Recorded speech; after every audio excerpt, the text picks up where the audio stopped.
আজকের মুভিটা ভালো ছিল বলো? হ্যাঁ খুব ভালো ছিল। সরি দাদা, তুই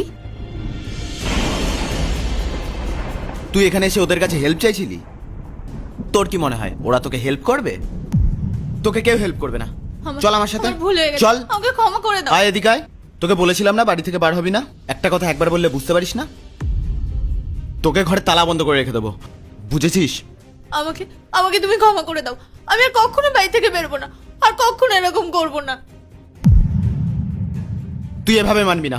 তুই আমার কাছে কান ধরে ক্ষমা চা, ক্ষমা চা। আমার ভুল হয়ে গেছে, আমাকে দয়া করে ক্ষমা করে দাও। চলো পাইল। রাহুল, তোমার বোনের সাথে এভাবে অন্যায় হচ্ছে আর তুমি চুপ করে দাঁড়িয়ে আছো। আরে মানুষটা কতটা খারাপ, তোমার বোনকে কিভাবে টর্চার করছে, আর তুমি তোমার বোনের হেল্প না করে এখান থেকে চলে যাবে বলছো? কি করবো আমি? ওর ভুলের মাসুল গুনছে। চলো তুমি। রাহুল, রাহুল আমি মানছি যে ও অন্যায় করেছে, কিন্তু তুমি একবার ভাবো তো, ও তো তোমারই বোন। তোমার বোনের সাথে তোমারই চোখের সামনে কেউ এরকম অন্যায় করছে আর তুমি সেটা দেখে চুপচাপ দাঁড়িয়ে থাকবে? পাইল, ওর জন্য আমাদেরকে অনেক অপমানিত হতে হয়েছে। ওর জন্য যখন আমাদেরকে এরকম ভাবে অপমানিত হতে হয়েছে তখন তো একবার আমাদের কথা ভাবেনি।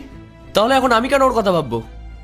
যে অন্যায় করেছে তার সাথে অন্যায় হওয়াটাই স্বাভাবিক। চলো। রাহুল, আমি তোমার কথাটা বুঝতে পারছি, কিন্তু তুমি একবার ভেবে দেখো, এতে তো তোমার বোনের একার দোষ নেই। তুমি একবার ওই ছেলেটাকে দেখো কিভাবে বোনের ওপর অত্যাচার করছে। আমার মনে হয় না ওই ছেলেটাই বোনকে ভালোবাসার জালে ফাঁসিয়ে বাড়ির থেকে বের করে নিয়ে গেছিল।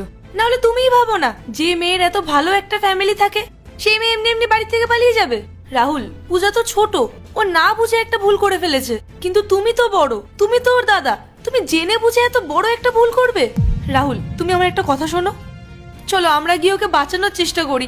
পাইল, আজকে ওর এই অবস্থা দেখে না আমারও খারাপ লাগছে, কিন্তু ও আমাদের সাথে যে কাজটা করেছে সেটার কাছে এটা কিছুই না। পূজা, তুই বুঝতে পারছিস তুই কি করতে চলেছিস? আরে ওই ছেলেটা সুযোগ সন্তানী, আর তুই এরকম করছিস। আরে একবার গিয়ে দেখ, পাশের ঘরে বাবা মা কাঁদছে, ওনারা কষ্ট পাচ্ছেন।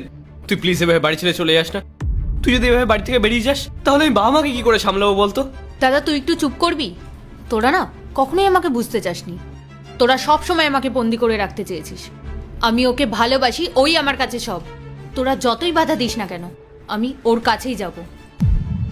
বোন, আমার কথা শোন, ভালোবাসায় এভাবে অন্ধ হয়ে যাস না, বাস্তবটা খুব কঠিন। তুই তুই বাড়ি থেকে বেরিয়ে যাওয়ার আগে একবার বাবা আমার মুখের দিকে তাকিয়ে দেখ, ওনারা কিভাবে কষ্ট পাচ্ছেন। আরে তুই যদি এভাবে বাড়ি ছেড়ে চলে যাস তাহলে আমাদের মান সম্মানের কি হবে? পাড়া প্রতিবেশী আমাদেরকে নিয়ে ছি ছি করবে, বাবা মার মান সম্মান ধুলোয় মিশে যাবে। সম্মান? দাদা